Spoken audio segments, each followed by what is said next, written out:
اور کئی کہتے تھے یہ غائب ہو جائے گی. Party as a Muslim leaguer سب سے بہتر چیز ہوگی کہ تمام مسلم لیگیں مرج ہو جائیں, ایک پارٹی میں ہو جائیں, اور ہوتی نہیں ہیں. آپ دیکھیں کہ کس بنیاد, کسی نظریے پہ یا کسی پولیٹیکل ٹارگٹ پہ؟ نظریے پہ ہونا چاہیے. کیا ہوا کہ کاؤنسل مسلم لیگ اور کنونشنل مسلم لیگ 1970 کی الیکشن کے بعد تحلیل ہو تقریباً دونوں ختم ہو گئے. کنونشنل مسلم لیگ کا ایک ممبر آیا, کاؤنسل مسلم لیگ کے چند ایک آئے, اور بعد میں ضرورت محسوس ہوئی کہ ان سب کو اکٹھا ہونا چاہیے. یہ سب اکٹھے ہوئے. اس کے بعد پھر مختلف ہوئے. جنیجو صاحب کے ہٹنے کے بعد پھر الگ الگ ہوئے.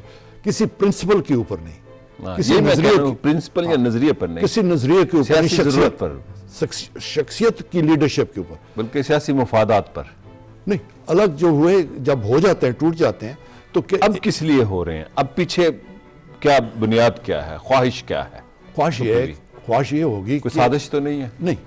آپ دیکھیں کہ کئی لوگ کہتے ہیں عوام نے ان کو جو ابھی حکومت میں ہیں ان کو مینڈیٹ دیا ہے. عوام نے کسی کو مینڈیٹ نہیں دیا. پیپل پارٹی کو, عوام نے سب کو مینڈیٹ دیا. بیلنسنگ ایک seat up simple majority People Party کو نہیں ملی, جی, نواز شریف کو نہیں ملی. یہ تو اچھا سائن ہے پاکستان میں. یہ اچھا سائن ہے, اچھا سائن ہے, کیونکہ ایک تو ہوتی ہے ڈکٹیٹرشپ جس کو ہر کوئی کہتا ہے ڈکٹیٹر, اور ایک اب پھر اب کیسے اکٹھے ہو رہے ہیں؟ اس کے پیچھے خواہش کیا ہے؟ اکٹھا ہونا ایک تو یہ ہوتا ہے کہ اگر مسلم لیگ اکٹھی ہوتی ہے, یہ مطلب کہ یونٹی, اکٹھے ہوں تو ان کا ووٹ بینک دیکھیں, مرجر ہوگا یا الائنس ہوگا؟ چونکہ پرسنالٹی کلیش ہے, بڑی پرسنالٹیز ہیں آپ کی پارٹی میں بھی, میاں صاحب کی پارٹی میں بھی. نہیں, جس طرح میں میاں صاحب کہا کرتے تھے میں منہ نہیں دیکھنا چاہتا کیوں کے لوگوں کا. یہ کیا ہے؟ یہ اپرچونزم نہیں ہے؟ دیکھیں, میاں صاحب کے والد کو کس نے پکڑ کے دفتر سے بنڈل کر کے گھسیٹ کے گاڑی میں گھسیڑ مارا, جی, اور ادھر ہی پاکستان مسلم لیگ کے سیکریٹریٹ میں ہم بیٹھے ہوئے تھے, میں اور چند ایک اور, ہم ڈھونڈ رہے تھے کہ میاں صاحب ہیں کہاں, بڑے میاں صاحب. تو آج پھر آپ اکٹھے ہو رہے ہیں تو اس کے پیچھے کیا ہے؟ اچھا سنیں, تو اگر وہ چیز میاں صاحب بڑے میاں نواز شریف بھول سکتا ہے ان کے والد کی جو ٹریٹمنٹ پیپل پارٹی نے کی ہے, تو اس میں یہ ہے کہ مسلم لیگ پیپلز پارٹی اور نون تو بھول گئی اپنی, انہوں نے تو ریکنسیلیشن کر لی دونوں جماعتوں نے. اب آپ کا تو بڑا تھا کہ میاں صاحب سمجھتے تھے کہ آپ نے غداری کی آپ کی جماعت نے, آپ پرویز مشرف کے ساتھ 9-10 سال ان کے ساتھ رہے. ہم نے غداری تو نہیں, کہ میاں صاحب آ گئے تھے, انہوں نے غداری کی. وہ پارٹی کو چھوڑ کے چلے جائے, ہمیں بتائیں بھی نہیں. تو جس طرح میں نے کہا کہ ہمارے یہاں دیکھیں, کوئی اگر کشتی ہوتی ہے, کبڈی ہوتی ہے, کوئی چیز ہوتی ہے, وہ میدان کو چھوڑ کے بھاگ جائے تو اس کو لوگ تو اٹھا کے مٹی پھینکتے ہیں, اس کے اوپر کرتے ہیں, اس کو یاد کرتے ہیں کہ جی 3 پشتیں تک جی فلانے میدان سے بھاگ گیا تھا. ہمارے دیہاتوں میں تو یہ روایت ہے, اس کو کہتے ہیں اس کو. آپ بھاگے نہیں ہیں؟ نہیں, ہم لوگ کون گیا باہر, ہم یہاں تھے. لیکن آپ پریویلیجڈ تھے. نہیں, پرویج کوئی نہیں. چلے آج آپ اکٹھے ہو رہے ہیں تو واپس آتے ہیں, اس کے پیچھے کیا آپ کیا سمجھتے ہیں؟ پاکستان کی ڈیموکریسی کو, پاکستان کے عوام کو کیا فائدہ ہوگا؟ اب یہ ہوتا ہے کہ جو چھوٹی پارٹیز ہوتی ہیں پاکستان میں, آئندہ بھی آپ دیکھیں گے کہ 2/3 میجورٹی ملنا بہت مشکل ہوگا کسی میں. وہ دن چلے گئے ہیں جہاں برطانیہ میں, اس میں اسرائیل میں, ملیشیا میں, پاکستان میں 2/3 اکثریت مل جاتی تھی. ابھی وہ سپلٹ مینڈیٹ سب کو ملے گا. اور جو پارٹیز ہوں گی جن کے پاس, جس طرح MQM ہو گئی, مسلم لیگ ہو گئی, پچھلی الیکشن میں ان کو 17 سیٹیں ملی, اس سے پہلے 96 میں پیپل پارٹی کو 17 سیٹیں ملی.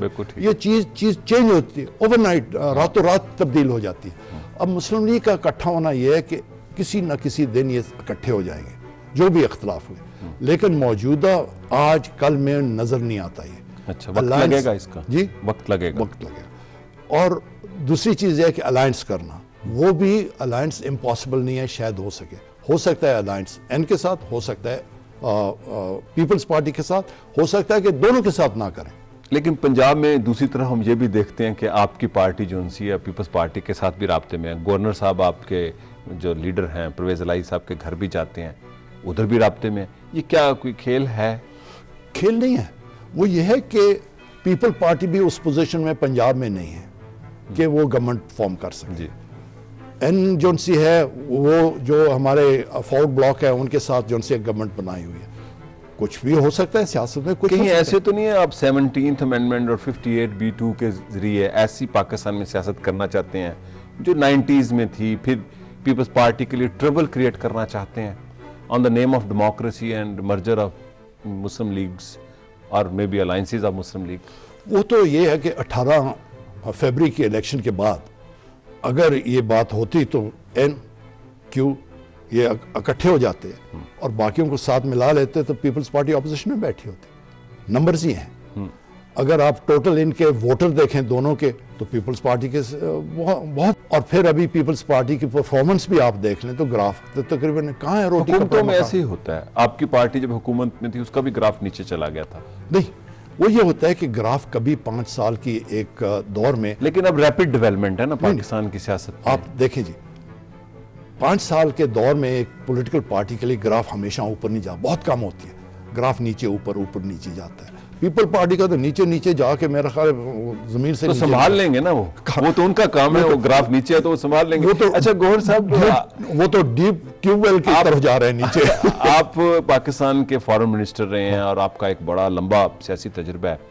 یہ بھارت کے ساتھ جو معاملہ بنا ہوا ہے, بامبے کا جو دہشت گردی کا واقعہ, یہ بھارت کوئی بڑا کھیل تو نہیں کھیل رہا اس پس منظر میں؟ بھارت ضرور کھیلے گا.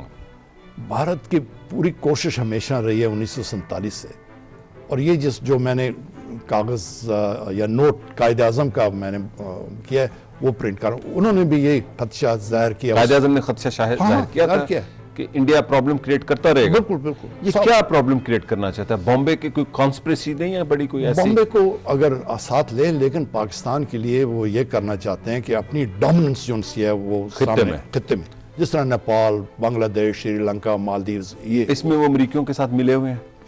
امریکہ ابھی کولڈ وار کے بعد, روس کے ختم ہونے کے بعد انڈیا کو سپورٹ کرے گا, یعنی کہ پاکستان کو تباہ کر دیں, لیکن اس ریجن میں ایک کاؤنٹر بیلنس چین کے لیے. چین امرج ہو رہا ہے اکنامکلی.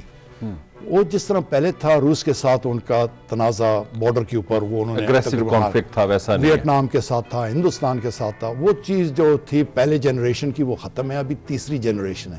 یہ نوجوان طبقہ ہے چین کی لیڈرشپ, اور وہ کہہ رہے ہیں کہ 2020 تک چین ایسے اکنامکلی اقتصادی حالت ان کی بہتر ہو جائے کہ ہم برطانیہ تو خیر کچھ نہیں, جرمنی, جاپان سے ہم آگے نکل جائیں. اور وہ یہ بھی کہہ رہے ہیں کہ ہم 5 سال میں جو امریکہ کی آٹوموبائل انڈسٹری ہے اس سے ہم آگے نکل جائیں, اور وہ ظاہر ہو رہا ہے. آپ دیکھتے ہیں فورڈ, جنرل موٹرز, کرائسلر, وہ تو $20 بلین. انڈیا تھریٹ فیل کرتا ہے کہ ریجنل پاور مرج کر رہی ہے چائنا, جس کا ایک تہذیبی کلیش بھی ہے صدیوں پرانا چینیوں اور ہندیوں کا آپس میں. وہ یہ ہے کہ چین کا صرف ان کا نیفا کے اوپر تھوڑا سا کلیم ہے, وہ بیک برنر پہ رکھا ہوا ہے. ان کا ایک نیچرل بیریئر ہے, ملایا ہے. چین اس طرف نہیں آیا, صدیوں میں چین نہیں آیا. دیکھیں چین کا جو ایک ملک ہے جس کی باؤنڈری تقریباً 2,500-3 ہزار سال سے وہی رہی ہے, اس سے کم نہیں ہوئی, آگے پیچھے نہیں ہوئی. یہ ہندوستان کی طرف چین کبھی نہیں آیا. ہندوستان بھی کبھی چین کی طرف نہیں گیا. ہندوستان نہیں گیا. دریائے امو سے لے کے, آکسس دریا سے لے کے افغانستان, پاکستان, ہندوستان, یہ ملیہ, برما اور انڈونیشیا کے بالی کے جزیرے تک یہ ہندوستان مہابھارت کسی زمانے میں تھا. اور ہندوستان وہ سوچ آج بھی کر رہا ہے مہابھارت. جو وہاں کا ہندو فنڈامنٹلسٹ ہیں, جو ان کی فارن پالیسی پہ انفلوئنس کرتے ہیں, یہ ان کی سوچ ہے اور وہ ڈومیننٹ کرتے جا رہے ہیں. وہاں پہ سیکولر فورسز جو ان سے ہیں وہ ویکن ہو گئی ہیں. کچھ تھوڑی بہت ہو گئی ہے, لیکن ہمیں اس کو اوور پلے بھی نہیں کرنا. پاکستان اس کا کیسے متبادل کوئی فارن پالیسی بنائے, ریجنل پالیسی بنائے, کیا کر سکتا ہے؟ آپ کیا پرپوز کرتے ہیں؟ اس کی ریجنل پالیسی تو یہ ہے کہ 1, آپ کی اکانومی سٹرونگ ہونی چاہیے. دوسرا یہ ہے کہ آپ کا ڈیفنس مضبوط ہونا چاہیے. تیسرا یہ ہے کہ آپ کے مسلم جو ملک ہیں, ریجنل مسلم ملک ہیں, جس ایران ہے, ٹرکی, افغانستان ہے. دیکھیں جو تعلقات ہمارے ایران کے ساتھ تھے آج اس طرح کے نہیں ہیں. شاہ کے دوران یا اس کے بعد تو پھر طالبان یہ آ گئے, آیت اللہ آ گئے, اور تعلقات ہمارے خراب ہوئے. لیکن اس سے پہلے آپ دیکھیں کتنی ہماری مدد ایران کرتا ہے, کتنی ہماری مدد سعودی عرب کرتے, کتنی ہماری مدد یہ جتنے شیخ ہیں گلف میں وہ ہماری کرتے. روس سے بھی تعلقات بنانے چاہیے, سینٹرل ایشیا سے بھی تعلقات بنانے چاہیے, سب بیلنس کرنے کے لیے سارے ریجنل پالیٹکس کو. آپ میرے والد کی کتاب جو نکلی ہے glimpses into the corridors, Ayub خان's ڈائریز, اس میں دیکھیں کہ روس کے ساتھ کتنے ہمارے اچھے تعلقات ہو گئے تھے, بہترین آخری دور میں ایوب خان کے بہت. اور یہاں تک کہ 10 مارچ کو